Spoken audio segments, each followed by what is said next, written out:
વાત હવે હવામાનની તો ગુજરાતના કેટલાક ભાગોમાં વાતાવરણમાં પલટો આવવાની શક્યતા જોવાઈ રહી છે, એટલે કે આગામી 48 કલાકમાં હવામાનમાં પલટો આવવાની શક્યતાઓ વ્યક્ત થઈ છે। જાણીતા હવામાન નિષ્ણાંત અમરલાલ પટેલે કરી છે આગાહી કે કચ્છ અને ઉત્તર ગુજરાતમાં વાદળછાયું વાતાવરણ રહેવાની શક્યતા છે। કેટલાક વિસ્તારોમાં હળવા છાંટા પડવાની પણ સંભાવના તેમણે વ્યક્ત કરી। વરસાદથી જીરું અને શાકભાજીના પાકોને નુકસાનની ભીતિ સેવાઈ રહી છે। પાટણ અને આસપાસના વિસ્તારોમાં હવામાન બદલાવની શક્યતા પ્રબળ છે। અચાનક પડતા વરસાદથી ખેતી પર તેની સીધી અસર થવાની પણ ભીતિ વ્યક્ત કરી હતી।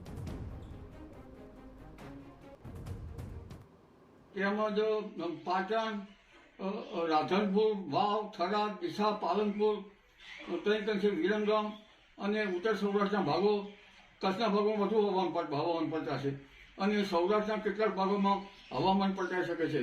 વાદળો તો મહદ ભાગે ગુજરાતના મહદ ભાગોમાં આવવાની શક્યતા રહેશે।